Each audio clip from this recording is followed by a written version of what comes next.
E aí, galerinha, como estamos? Dei aí 3 temas, né? Pedi para vocês analisarem. Não sei se alguém já fez alguma construção, já tentou fazer um rascunho, já iniciou a produção aí. Mas vale pensar, gente, dentro da rotina de vocês de estudo, é muito importante, pelo menos uma vez na semana, você fazer uma produção, né? Porque o grande segredo da produção aí é a prática, né? É o treino. Então, independente, nossa, mas eu não gosto de redação, mas eu considero que eu não sei nada sobre esse assunto. Mas a hora de não saber nada é agora, né? Exatamente para quando chegar na hora da prova, chegar na prova do seu objetivo, você esteja pronto, esteja preparado para ele. Então, realmente, aquela velha história, né? A prática leva à perfeição e, obviamente, também seguir esquema aí, fazer parte do nosso pacote e tudo mais, também colabora, né? Mas vamos lá. Então, beleza, peguei o tema, não faço ideia do que eu vou fazer com isso, professora. E agora? Primeira coisa, gente, leia bastante o tema.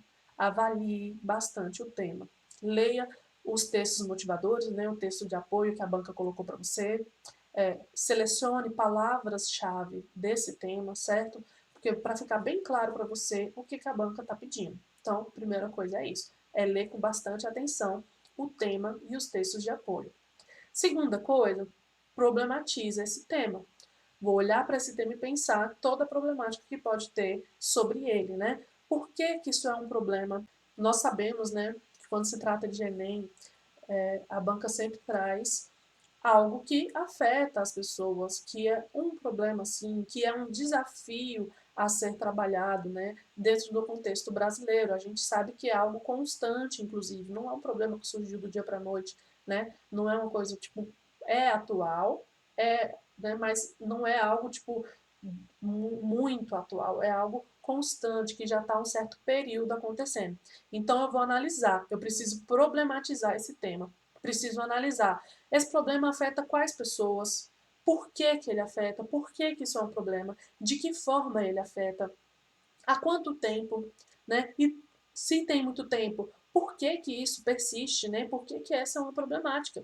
Um exemplo disso é o feminicídio, né, gente? Nós temos aí um tema que, infelizmente, é constante, acontece há muitos anos, e mesmo sendo trabalhado, mesmo tendo aí leis novas sobre isso, ainda acontece e acontece muito. Então é uma problemática que iniciou, né, antigamente, já tem há bastante tempo, é algo constante, infelizmente, e também é algo atual, tá? Então, é sempre esse tipo de tema que a banca aborda aí, que é uma problemática constante, algo que é um desafio para o Brasil, tá bom? E muitas vezes para o mundo, né? Nós sabemos.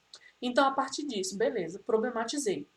A partir disso, eu vou fazer o levantamento de dados, né? A Amanda citou aí no grupo que deixa um espacinho ali no rascunho. Realmente, o seu rascunho não precisa ser todo esse. A não ser que você já seja muito acostumado a fazer, você já está praticando há bastante tempo. Ok, particularmente é uma coisa que eu faço. Por exemplo, eu faço só o levantamento de dados, brainstorm, penso, o que é isso aqui?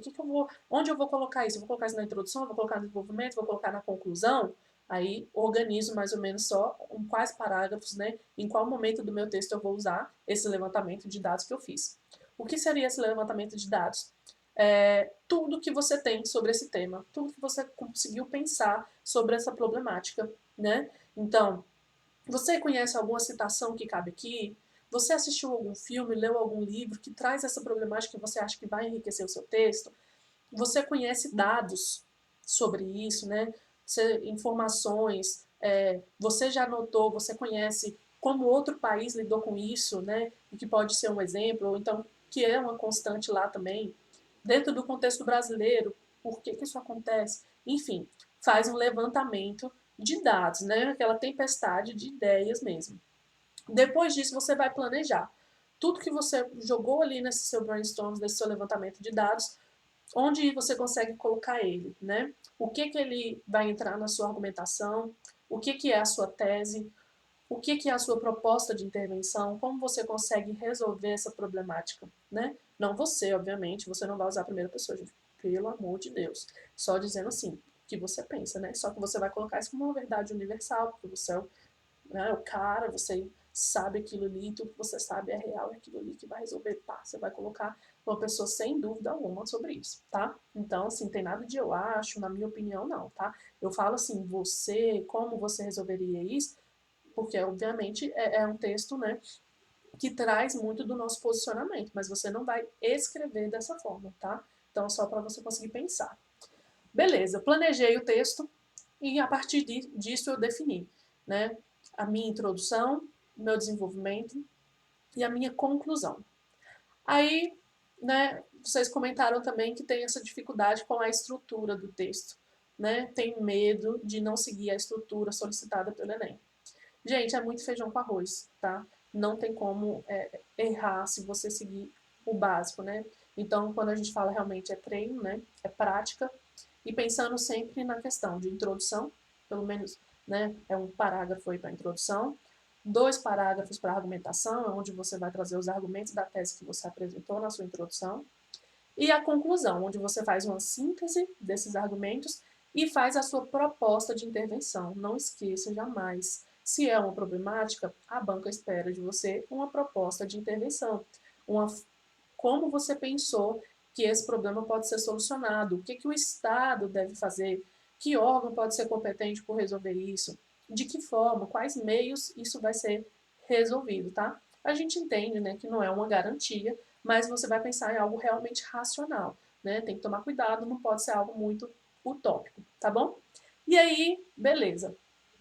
Fiz o meu brainstorm, pensei na citação, caraca, fechei com a citação bacana, lembrei de um livro, trouxe que, lembrei que a Revolução Industrial foi quando começou com esse problema e tal, vou trazer isso, vou colocar na minha redação, tá? Só que, para, pensa, e realmente vai lá e analisa mais uma vez o tema, analisa mais uma vez os textos de apoio, tá?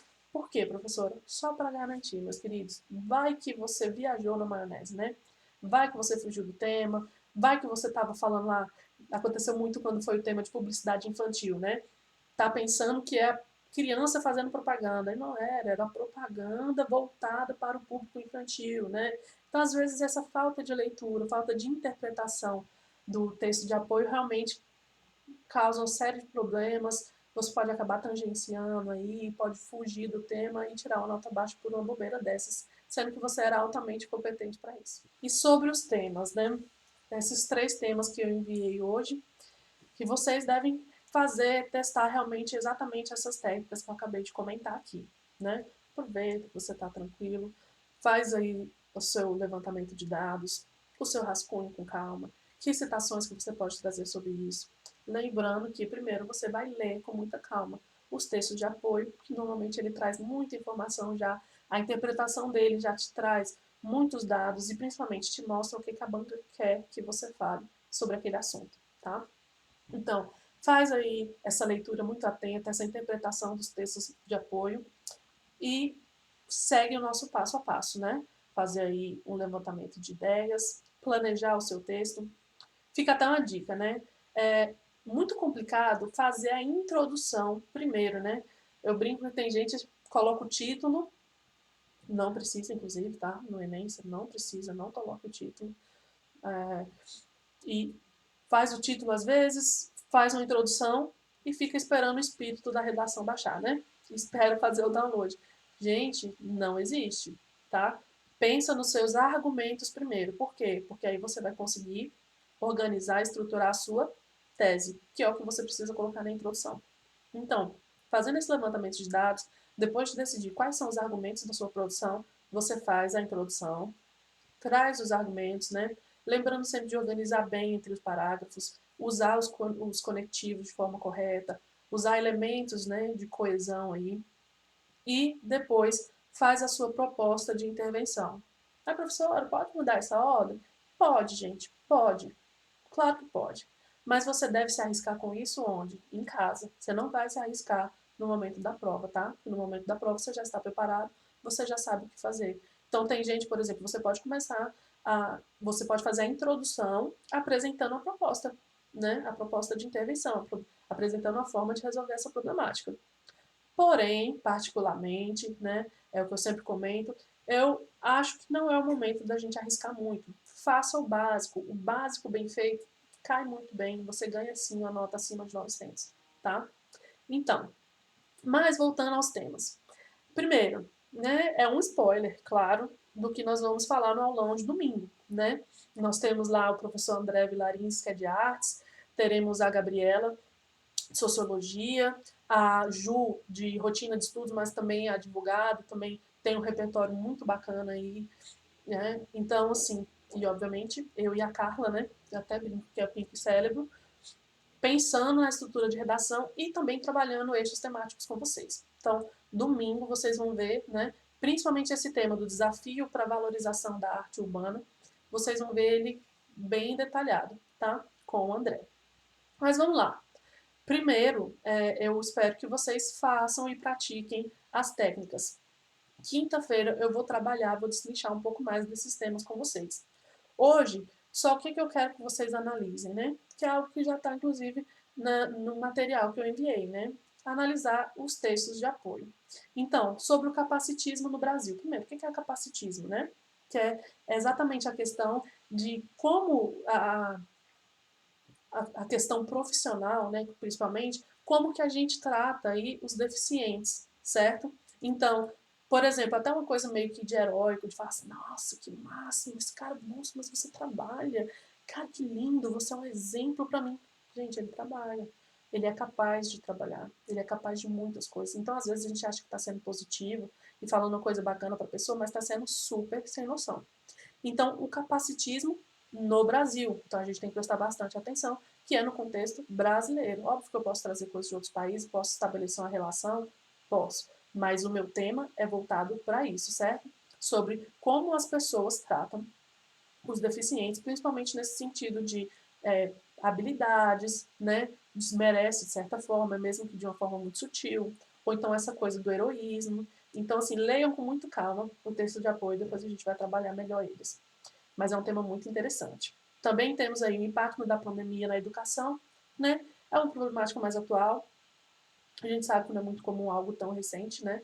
Porém, é ótimo, né? É bem-vindo trabalhar, claro, ele, porque infelizmente vamos aí, né? Passamos de um ano com essa questão e ele vai recair, a educação vai mudar depois dessa pandemia, isso é um fato, né? A gente já estava caminhando para isso, para o virtual, e então esse tema é realmente relevante. Outra coisa é o desafio para a valorização da arte urbana, perdão.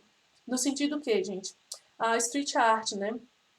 Como infelizmente, ela é mal vista ainda, né? Como ela surgiu, que ela já surgiu num contexto bem crítico, num momento difícil que foi da ditadura militar. Então, por que, né, ela é desvalorizada? Por que é um desafio? Como que pode ser feito para que seja mais valorizado? Tá bom? Então, domingo temos um encontro marcado aí, às 19 horas. Se não colocou na agenda ainda, não colocou no lembrete no celular, coloque.